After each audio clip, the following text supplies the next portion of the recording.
हम इस समय अम्बेडकर नगर जिले में आलापुर तहसील लोकसभा संत कबीर नगर क्षेत्र में पहुंचे हैं, जहां पर राष्ट्रीय निषाद परिषद के राष्ट्रीय अध्यक्ष मौके पर हमारे बीच हैं। सर, क्या कहेंगे जो आज कार्यक्रम यहाँ आज हमारे निषाद पार्टी के राष्ट्रीय अध्यक्ष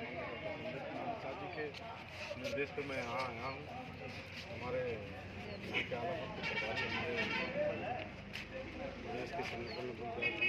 के बारे में यहाँ पर कार्यक्रम रखा गया था। आज निषाद पार्टी के सभी आलापुर के जितने भी हमारे वरिष्ठ कार्यकर्ता थे, चाहे ब्लॉक अध्यक्ष हो चाहे दल अध्यक्ष, जितने भी हमारे निषाद पार्टी के सक्रिय कार्यकर्ता थे, मैं उनकी कार्यकर्ताओं की बैठक किया, क्योंकि आगामी 1 तारीख को मानवर साहब इस आलापुर विधानसभा में बड़ी सी रैली होने वाली है। उसी रैली के संदर्भ में यहाँ पर मैंने कार्यकर्ताओं को संबोधित किया कि भाई जो रैली है वो कैसे सफल होगी, और इंजीनियर प्रवीण कुमार निषाद जो हमारे छोटे भाई हैं, वो इस 62 लोकसभा संत कबीर नगर के प्रत्याशी हैं, उनको कैसे रणनीति के तहत, वो तो 19 में भी गए थे, लेकिन हम यहाँ से जो आलापुर का जो पिछले 19 में चुनाव था उसमें कुछ हम लोग कम वोट पाए थे, उसी वोट को कैसे हम लोग साधें कि जैसे हमारे लोग इतनी मजबूती लड़े कि जितने वोटों से कम थे उसका दुगना वोट हम लोगों को ज़्यादा मिल जाए, और प्रवीण कुमार के साथ कम से कम 2 लाख अंतर से वोट जीत के लखनऊ दिल्ली की सदन में उनको भेजा जाए। क्योंकि आपने देखा होगा कि ये इतिहास में पहला गवाह है कि 70 साल में किसी निषाद समुदाय के बेटे को कभी पूछा नहीं जाता था, लेकिन हमारे अगुआ, हमारे मसीहा मानव डॉक्टर संजय कुमार निषाद जी ने ऐसा ज्ञान अर्जित किया, ऐसा ज्ञान उन्होंने पहले अपने आप को अर्जित किया, फिर ऐसा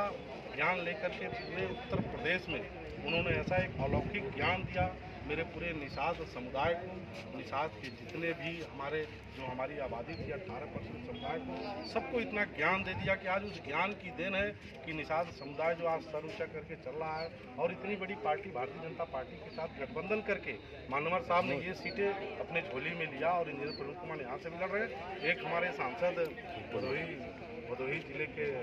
डॉक्टर विनोद बिंद जी भी लड़ रहे हैं, हम लोग 2 सीट लिए हैं, और जो भारतीय जनता पार्टी और निषाद पार्टी का जो तय है कि भाई हमें जीत चाहिए, जीत कैसे चाहिए, किस रणनीति के अनुसार चाहिए, ये मानवर साहब तय करते हैं, और उसी जीत के अनुसार यहाँ पर हम कमल के फूल पे लड़ रहे हैं, और कमल का फूल ये लखनऊ या दिल्ली की सदन में जाएगा। यहाँ की जनता पूरा मन बना लिया है कि फिर से इंजीनियर प्रवीण कुमार निषाद जी को दिल्ली की सदन में भेजना, क्योंकि विपक्षियों के पास कुछ रह नहीं गया है। आपने देखा होगा कि 70 साल तक यहीं जो है 25 साल तक सपा की सरकार थी, 20 साल तक बसपा की सरकार थी, कई सालों तक कांग्रेस की सरकार थी केंद्र में, लेकिन इन लोगों ने देश को खोखला कर दिया। कितनी यहाँ अराजकताएं रहती थी, कितनी यहाँ पर जो है कोई बाहर निकल के चल नहीं पाता था, जितनी यहाँ पर देखिए किसी गरीबों की ज़मीन हड़पी जाती थी, बहन बेटियाँ सुरक्षित नहीं थी, कोई भी आम आदमी की ज़मीन हड़प ली जाती थी। लेकिन जब से भारतीय जनता पार्टी और निषाद पार्टी मानवर साहब की रणनीति के तहत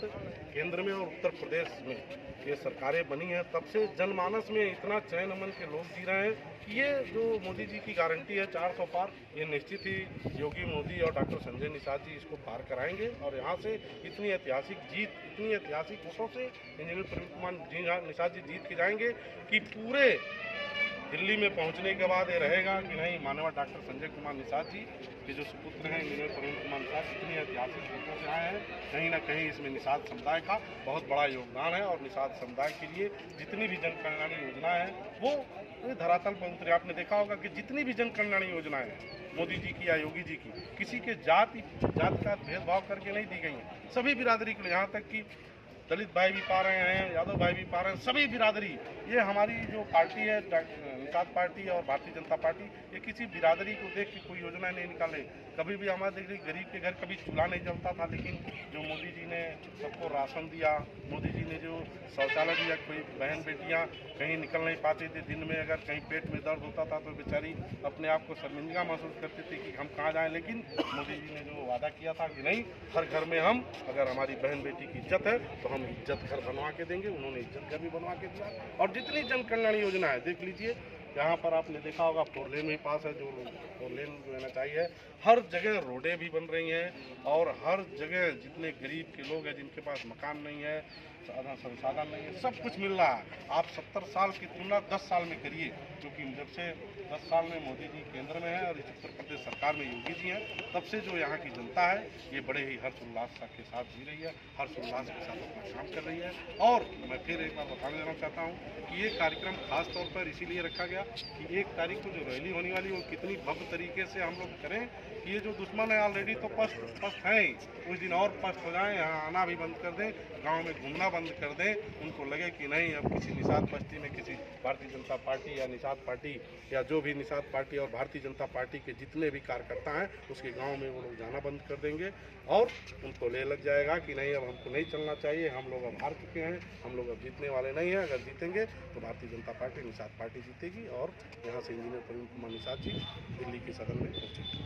बहुत बहुत धन्यवाद। अम्बेडकर नगर से रामू गौड़, मोहल्ला न्यूज, धन्यवाद।